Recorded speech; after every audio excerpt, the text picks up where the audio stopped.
Welcome to TLC for the Soul podcast, where soul meets spirit. You have entered into sacred space. I'm your host, TAMI Chambers, and I'm here to help you shine. Now let's get going on this podcast journey. Hello, friends. Hello. Welcome. Well, let's see. Does it look any better with this light on? I thought we would get a little cozy. It's cold outside. It's in the 30s degrees. It's the week before Halloween Samhain. And I thought we would come on and explore some of the topics that came out of our short Bringers of the Light Sunday the other day. And if you didn't have a chance to listen to that, that's fine. You can go back if you want to. But there was, we did a reading out of the Missing Shadow books, which was all about working with your guides. And then one of the cards that came up was this presence card out of my Bubble deck about finding your true soulmate and angels helping you find your true soulmate. And today I wanted to dive a little bit deeper into this one because this is always I don't know if it's a conundrum or what. But before we go any further, I want to wrap us all in love light and light love, inviting in the guides who overlight TLC for the soul, Archangel Michael, Archangel Metatron, the Pleiadians, and all of our TLC for the soul guides who want to join us for this conversation about soulmates and the karma of relationships was the way that it was presented to me by the guides, and I don't really know what they want to talk about. So let's start. So this card came up on Sunday, and the card says, was it too much to believe that her new love might be someone she never would have dreamt of for herself? Heather took a deep breath and wished for her true soulmate. Angels looked out over Heather's life and determined it was time for her to meet her true love. It was someone more amazing and wonderful than Heather had even imagined. Now, when I created this card, so I'm going to ask the guides to keep me on track with the lesson that we want to present to everybody today, the teaching, because this channel, especially if you're new here, this channel is about a lot of different things. TLC for the soul, we do healing. I'm a master healer. We do deep dives into more advanced spiritual topics and concepts like karma and past lives and all of that good stuff. I'm also an author, and I channel all these fun little storytelling stories that we use to bring these teachings out, and they're written with intention, and we create cards. And so a lot of the audiobooks of my books are here on the channel, whether you're listening on the podcast or whether you're watching on YouTube. There's playlists on Spotify and there's playlists on YouTube for everything we talk about. So because I think sometimes people are a little confused about what the channel is all about. It's like it's kind of a lifestyle. This is my life. This is what I like to do. The writing, the storytelling, the audiobooks, the teachings, the cards, the merch, all of that is part of who the brand TLC for the Soul is. So you'll find a mixture of things here on the channel, and we're going on 8 years now, and there's tons of content and fun stuff and inner child fun stuff and advanced spiritual concepts and things to help support you, because that is part of my divine service, is to do some of these things that I love in support of you on your spiritual journey. So when I created this card deck, I don't know when it was now, 2019 or 2020, I thought the meaning of this card was, Heather? Her true soulmate, like her true love, her person, her twin flame. Back then, it was really doing a lot with the twin flame stuff. Was coming in, and angels and guides were helping Heather go, bring in this relationship for Heather. And when we pulled this card this past Sunday, I was kind of like, is that still what this card means? Is this still what's happening in this case? Because as I listen more to deeper spiritual concepts, as I listen to Master Ko more, as I listen to Asha Nayaswami, she's from Ananda. Her master is Yogananda, Paramahansa Yogananda, and Master Kriyananda or Swami Kriyananda and all that. But a lot of what they're talking about is, your real purpose here is to find your true soulmate ends up being like you yourself and your relationship with the divine and your relationship with God versus needing the external, I don't know what the word might be, the external validation, the external relationship. But I have to find, we are Libra season as I'm recording this. Today is the last day of Libra season and we're moving into Scorpio season. And I totally agree with those concepts that are being presented. Yes, that's a lot of why we're here, is to realize, like Asha said, and I put a community post out on YouTube yesterday, a video that she put up yesterday as well, saying that that's why we keep coming back. That's it, lifetime after lifetime, is because we have this longing and this regret for things that we didn't get in past lives or a past life. If only I had chosen, John over Steve or Millie over, Sally or whatever. If only I had done this differently. If only I had, it's a really good teaching and she's so eloquent. She's such a great speaker and storyteller. You have to listen to that if you feel called to. But it was kind of like the longing and the regrets are what keep us coming back and coming back and coming back next lifetime after lifetime to keep trying to quote unquote perfect our life for ourselves and get it where we think it should be. And so I had like mixed feelings when this card came out on Sunday. I was like, is this really her true soulmate? Because every time we get a card like that, and I know a lot of you listen to a lot of other, content creators and people that are in divine service, and a lot of you, people that are watching this channel and listening to TLC for the Soul.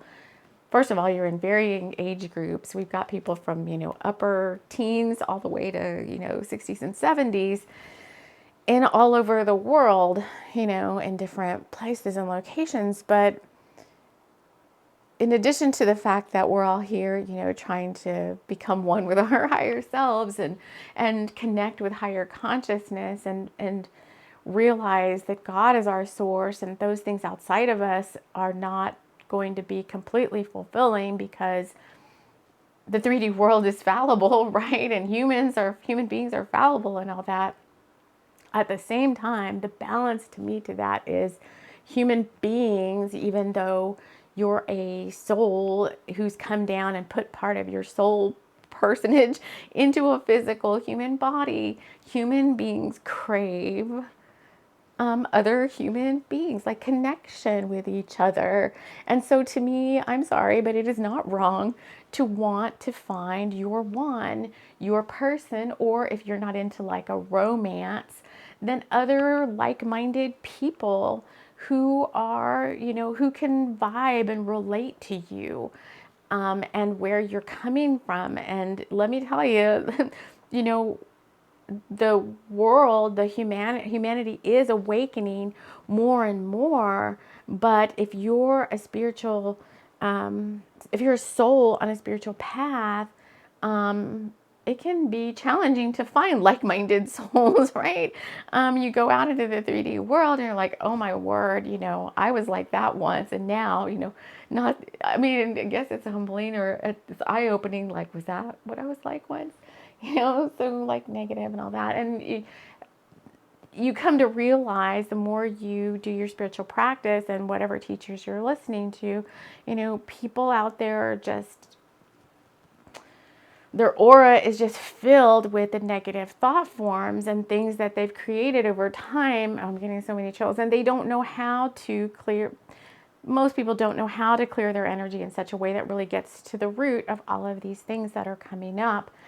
And so it gets hard to find somebody that you vibe with, or that's your high vibe tribe or whatever. And based on how great your karma is, I guess, or what soul contracts were created before you came into this lifetime, you may have that, one person or a little group of people or your coven or whatever who get you, quote unquote, get you, and know where you're, and kind of understand where you're coming from. And for those of you that don't, that's, I think, the kind of the, I guess I'll call it a craving. That's the craving you have to find that true soulmate. So what's keeping us? I don't know. This is the thing.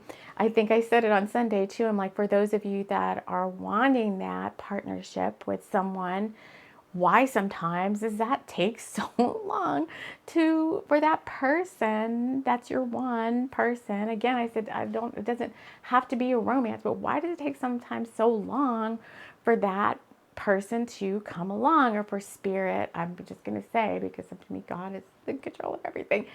Why does it take so long for God to bring that into your life?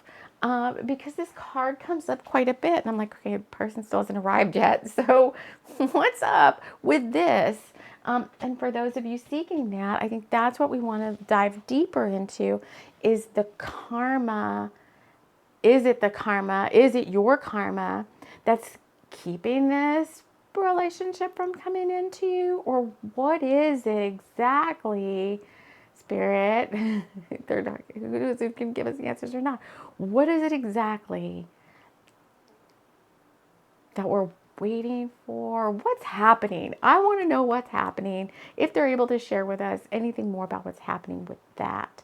So I'm going to come back. I'm going to go ponder on that a little bit. I'm going to come back and allow the downloads to come in, and we're going to explore this a little bit further. I'm back. Look, I'm in a different location. As I wrap, I gotta do this again. I gotta wrap myself in love light and light love.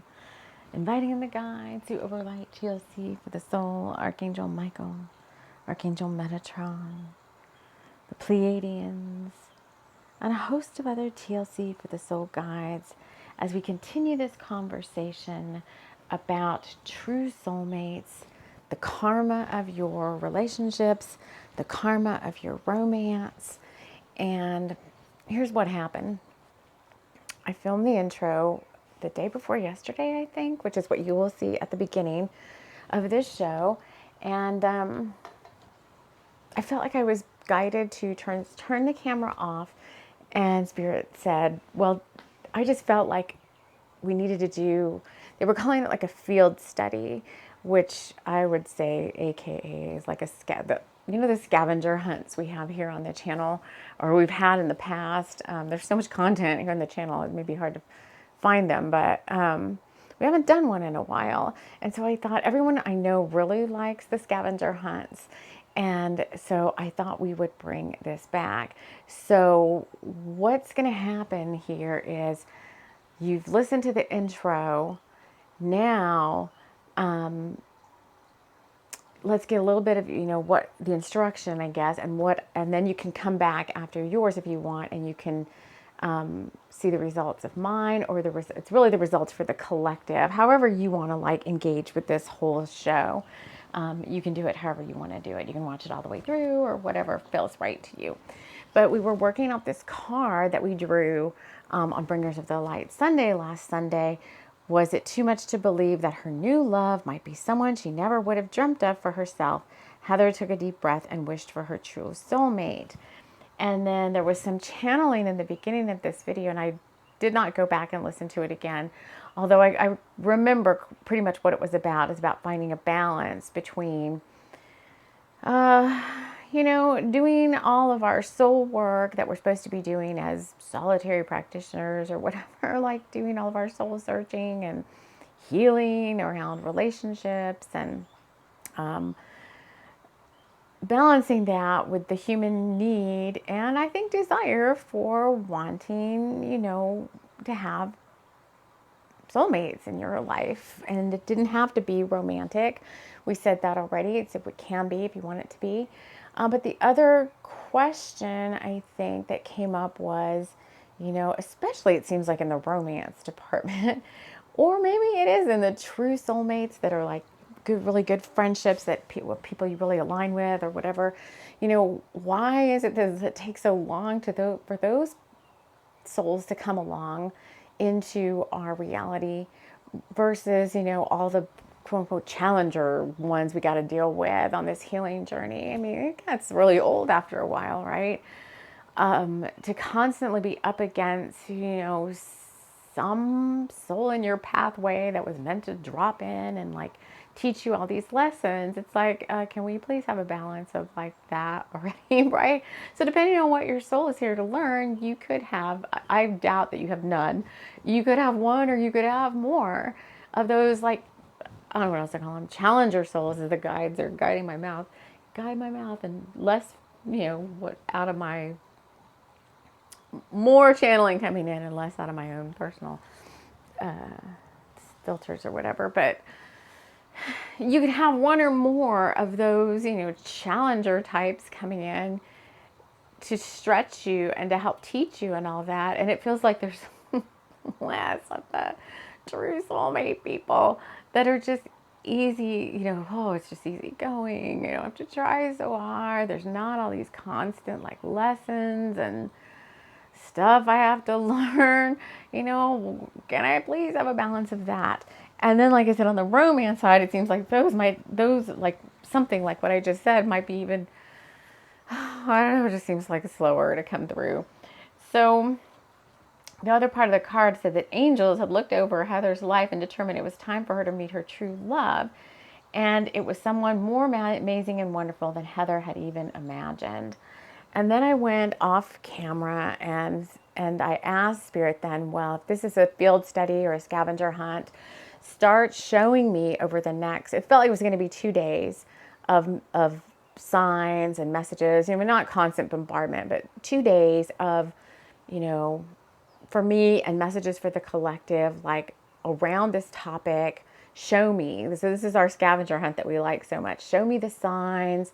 Show me the tchotchkes, if you find something along the way, or the dreams or whatever, and make that really clear to me, Spirit. So this is how you set up your scavenger hunt with your guides. Make that really clear to me, Spirit, that these messages or this message or whatever is meant for the scavenger hunt. So you're not left wondering like, is that or not?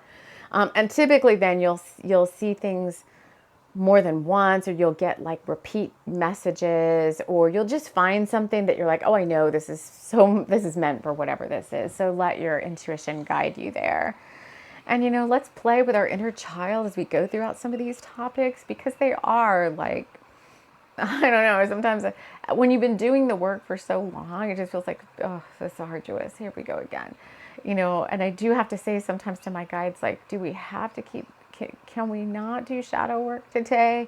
And I've come back now after 2 days, and we were at the end of Libra season and we've entered Scorpio season. And I was like, I don't want to do any more deep shadow work this holiday season. I just don't. So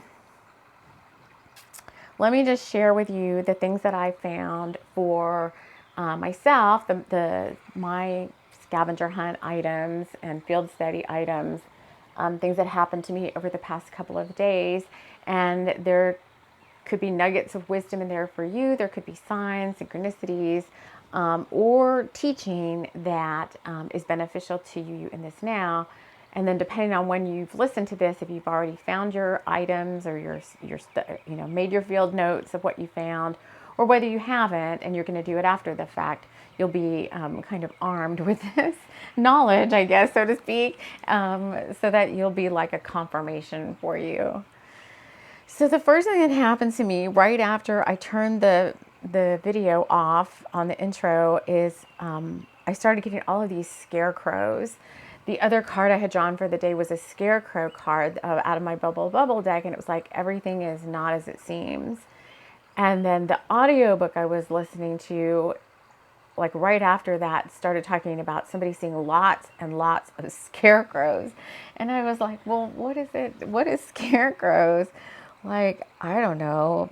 I haven't had a chance to look up, like, their purpose is to scare people, right? Scarecrows purpose. We might as well just look it up. What is the point of scarecrows? What is the point? The point of a scarecrow is to scare away birds and other animals that could damage crops. Oh, this is interesting. By creating the illusion of a human presence, scarecrows protect farms and gardens, although their effectiveness can diminish over time as animals grow accustomed to them. They are also a symbol of the harvest season and have been used for thousands of years as a farming tradition. And the symbolic meaning is scarecrows have become associated with the autumn harvest season and are a symbolic representation of farming. The use of scarecrows dates back to ancient Egypt, where they were used to protect crops along the Nile River. Pest deterrence. So what does a bunch of scarecrows, oh my God, I have to shift around. What does a bunch of scarecrows have to do with relationships and the karma of relationships? Creating an illusion. They work by creating the appearance of a human, which scares away animals that view humans as a threat.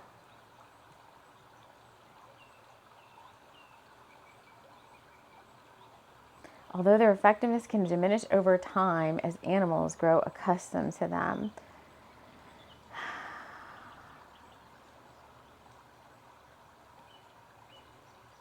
I think there's so many metaphors there.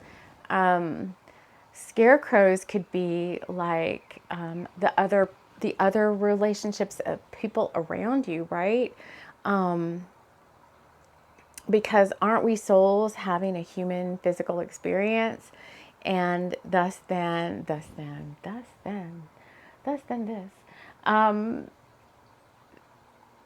It's almost like the scarecrows represent the people in our lives, and the illusion of a human presence. The illusion of there's just so much coming through there. What do I want to say about that? Over time, the effectiveness. I think they're talking about, because this did come up in today's card draw this morning, about having gratitude for the people in your life, whether they're, I knew Spirit, that's got to be in every teaching, right? Having gratitude for what we have, not taking for granted the people in our lives, especially the ones that are the ones that you don't have to try so hard with. Because I think, they may be ones that are close to you and they're always there, and maybe you are taking them for granted. And wishing for something else rather than what you've got, because over and over again, the teachings that we hear from all the teachers and the master teachers are, where you are at right now is where you're supposed to be. And it's not an accident. It's not coincidence. It's not random. Now, is it karmic? Like, would you have gotten to where you, this is the questions I want to dive into. Would you have gotten to where you are now if you hadn't done something like cause and effect to create the situation that you're in now? Be it not having the love of your life, or not having the people around you that you want to have around you, or having someone around you that you wish was not around you anymore. And what did Spirit say to that? They're saying, of course, you're part of that. You are a part of that, because the choices you make determine the things that happen to you. But not all of it has to do with that. That some of it is predetermined. Oh, the light language is coming in. Predetermined based on your soul lessons, based on the other individual souls that chose to come in and work things out with you from a karmic perspective. So when you look around you, the beings and the people that are closest to you are there on purpose, and they're there for a purpose, and it's not random. And they're saying that sometimes, that regardless of those choices that you made, those people would have shown up anyway. Okay, so that's interesting. And we probably know it, but some of these things are good reminders. So there's that. And the challenging ones, they're saying, are the ones that obviously are sent to grow your soul. But they're saying how much you choose to be affected by them is entirely up to you. That you could say, you want the oh great, as a soul, the soul wants the full-on experience with these other souls, because the soul wants to complete the karmic lesson and move on, right? The soul doesn't want to be lingering in these situations potentially for other lifetimes, not just this lifetime, because the more your consciousness expands and the more you realize, that you are, back to that card again, you're just a soul having a human experience. You realize you've had many lifetimes before, and you're most likely going to have a lot more after this, whether they're on planet Earth or not. But the soul doesn't want to linger through this process of clearing this karma and clearing doing this shadow work. The soul is not, say it right. The soul is here to evolve and grow and learn these lessons, move forward, and not keep repeating past lessons over and over again. And they're saying what happens to human beings is, we balk at the lessons because we feel like they're too hard, or maybe they are. Maybe we've just had enough. The emotions are coming up, so it's like the emotional body just gets overwhelmed with too much of whatever it is that's happening. And because many people don't know how to clear their energy, or don't know that they're the creator of their own reality, that they can choose to be happy regardless of what's going on around them, which is ultimately the lesson to move forward and get away from a lot of these lessons that have to be learned. Is that the main lesson, Spirit, then? Of forgiveness is one, forgiving others, clearing past karma. But ultimately, it sounds like one of the main purpose is for the soul to realize that you are a soul in a human body having a human experience, and you get to choose your own reality. And the longer and it's a conscious choice, but they're saying they know it's not easy sometimes, because the lower in consciousness that the soul drops, when it goes into grief or depression or anything, it's not a higher vibration, the harder it is for the climb back out to the higher vibrations of love and above. And but they're saying it's still a choice on how long you linger there, and you have to find your own way out through multiple ways of can you be in the grieving process and still be happy at the same time? Can you be feeling not so good about a certain situation, but choose to find things to be grateful for, and thus then move yourself up and out of that vibration? Because I think that's a lot of these lessons would stop reoccurring if you recognized that once you choose a higher vibration over a lower one, you don't have to come back to that situation again, unless you put yourself there by continuing to repeat it over and over again. Like the mind continues to bring up these things over and over again, or the mind can't lose its hold on, certain realities that it's been through in the past. So it is all like this, I'll call it a battle between the mind and the emotions and the soul taking control of those. And in order to really maximize the efforts there of that teaching, you have to constantly, I would say sometimes it's constantly, sometimes it's like depending on how low you're feeling, sometimes it's like multiple times a day, reminding yourself, like, I can choose a different reality. I can choose something in higher vibe right now, and not feeling bad about doing that. Like, oh, I'm supposed to be feeling bad about XYZ, but it feels sucky down here in this motion. I could do something fun and pull myself out of it. But then there's like a guilt complex of like, but if I do that, am I still, what's the word, like honoring this situation or whatever?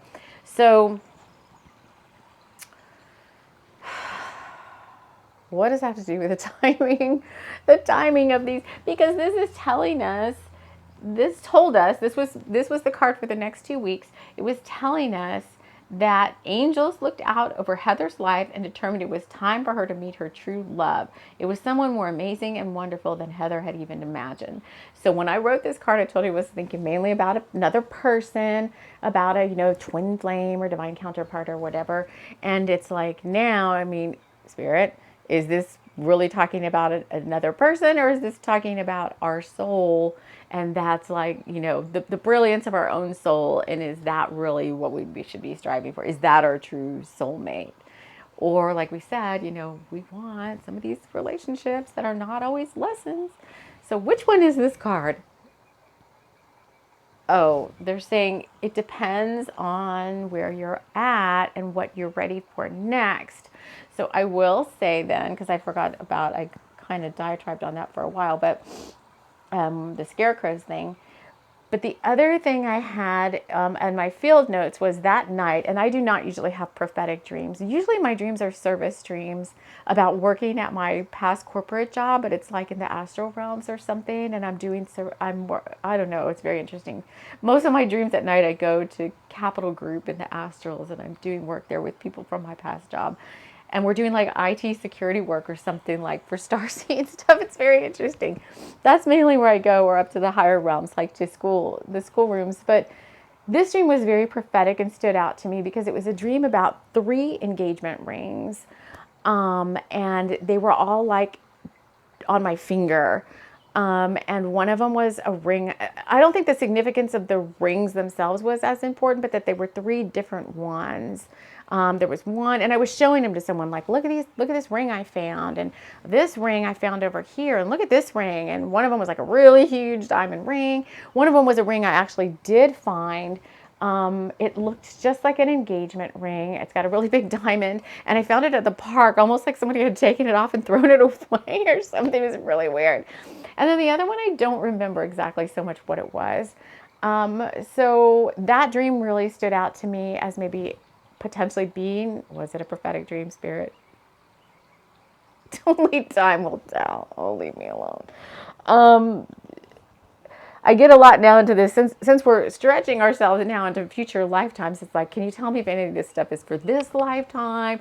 Or because we can have anything, and if you want another partner that's like the love of your life, and you want to be rich and travel the world, what if that's meant for the next lifetime? It's like, wah wah, that's really discouraging. But you are working towards that now, because you're working on your karma, trying to create good karma. So, the hope is that you'll benefit from it in this lifetime, but the karma goes with the soul, not the body. And so it could also be that you're prepping and building up good karma for future lifetimes. So that's something to think about as well. So pay attention to your dreams. That was really one that stood out to me. And they're not going to answer the when, apparently, or if that's meant for this lifetime, I don't know. And then I did notice an increase in interactions with others that cause us to grow more into our soul selves. So you may find, just as an early warning, depending on the type of scavenger hunt you want to have, maybe I went a little too broad, but if there's anything you're working on to clear karma or to learn lessons for yourself, and one of them would be about the what we said earlier about remembering that you control your thoughts and your emotions and all that, and you can choose to find a better thinking thought, and you can choose. But I did have an interaction with someone that was out of the blue, totally stunned me, and had me like really going back into shadow work, mainly yesterday. When did this happen? Oh, that was the night before. or the day before, but it kind of carried with me because sometimes things people say that are kind of random and kind of derogatory or whatever it was or negative will stay with me for whatever reason. Sometimes 2 or 3 days I'll just like really be like caught up in it. I don't know why. And then, I was like through meditation and all that and emotional clearing with Master Co, getting rid of some of that. But you may find that some of the things you need to work on in terms of your shadow work might come up during this scavenger hunt. Just to give you a glimpse into some of the things that you still have not perfected yet and that you're still working on. And it's like, can we, but I'm like, can we not have to have so much of that? Golly. So, I think we're going to finish with a little final passage from Kyanite Fairy Wing and see if there's anything Spirit wants to say on this, because I think we're going to do these little teachings, these little scavenger hunt field studies a little bit more often, maybe every couple of weeks. So I don't want to make them too long, but let's see. Anything else Spirit wants to close with?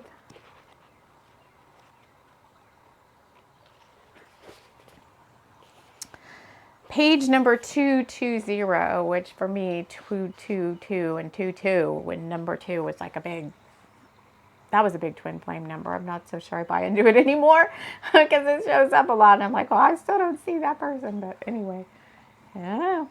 Anyway, 220, it says, we are not going to accuse him, Periwinkle, Kyanite said. He is going to give himself away, and he will do so beyond any doubts. We will just have to strategically plan our next steps so that we can't fail. Let me just read if there's anything else that they want me to. This stands out. We will just have to strategically plan our next steps so that we can't fail. It was so late now, and Kyanite's mind was all twisted. She needed food and a warm space to think and relax. He is going to give himself away, and he will do so beyond any doubts. We will just have to strategically plan our next steps so that we can't fail.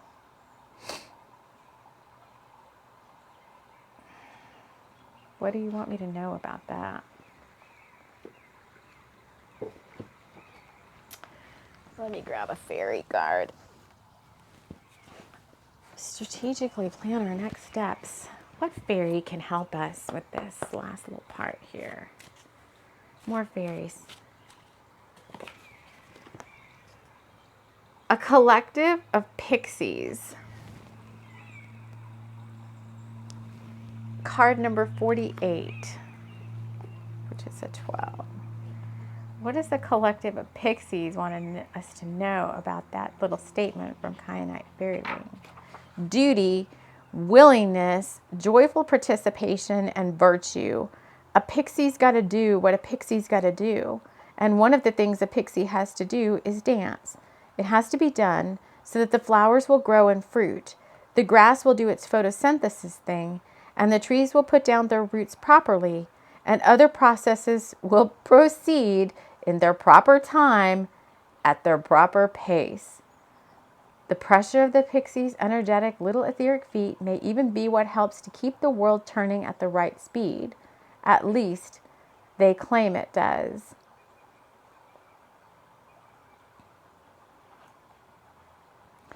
What is needed here is not only an awareness of duty, but a merry approach to it. This job has to be done, so one might as well do it willingly. Progress through this dance maze step by step, lithely and lightly. Take joy and pride in achievement. Approach the work with zeal, zest, and zing, and perhaps a little zaniness as well. Otherwise, you might as well not bother. Well, almost. Because there is something about this lighthearted approach to your duty that is important at this time in order to achieve the results you want. Additionally, consider the words collective and cooperative as you make your plans. This situation may take more than one person, perhaps several, working together to achieve the desired results. Joining forces with others is appropriate at this time. Seek the cooperation of friends, family, co-workers, and fairies as appropriate. I mean, you can't make that up, right? It's got to be done. Apparently, the soul has come here in this lifetime to complete a lot of these lessons and do these things. I think they're saying the astrology is driving a lot of that. Some of the things happening with the outer planets in this lifetime are driving a lot of this rapid change and transformation. And so we came here, we signed up to do this in this lifetime, and we just got to do those shadow work and the soul work.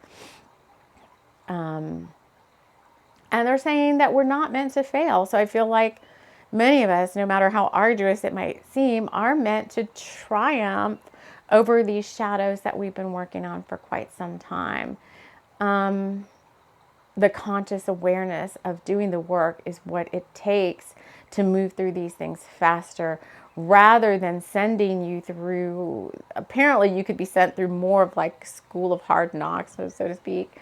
We get plenty of hard knocks, but they're saying it's more now with the self-awareness of the soul searching about why are these things happening, and then being able to clear and work with your energy is helping people move through these situations and these karmic rebalancing things faster than possible, than it would normally take people lifetimes, the work that you're doing right now. So I guess we should be proud of ourselves, even though it feels like crap sometimes.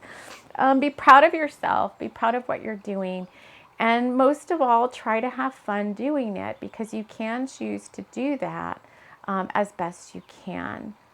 So anything else to say there? All right, so they are complete. You might have to listen to this a couple of times to get all the true nuggets and metaphors out that are meant for you. But I want to thank you so much for joining me here. And the next show I'm going to do is Bringers of the Light Sunday. So I'm going to try to stick to uploading videos and shows on Fridays and Sundays and see how I do with that based on my schedule. It's really wacky and all over the place right now. But if I feel if I commit to Fridays and Sundays, then Spirit will help me find those windows of opportunity to be able to do that. And I am working on another book offline. Each day I'm writing a chapter a day. So we'll see where we go with that and where that comes up next. But in the meantime, there's plenty of other content here on the channel. There's spooky audiobooks if you're on spooky season. There's Moxie and Roses is a spooky audiobook if you're looking for something spooky right now. And there is a playlist for that here on YouTube and here on the podcast. Spotify has the playlist for that. The other ones, put on podcasts, you can type in Moxie and Roses and the whole audiobook will come up. All right, friends, I want to thank you again so much for joining me here. We will see you again on Sunday. Take care.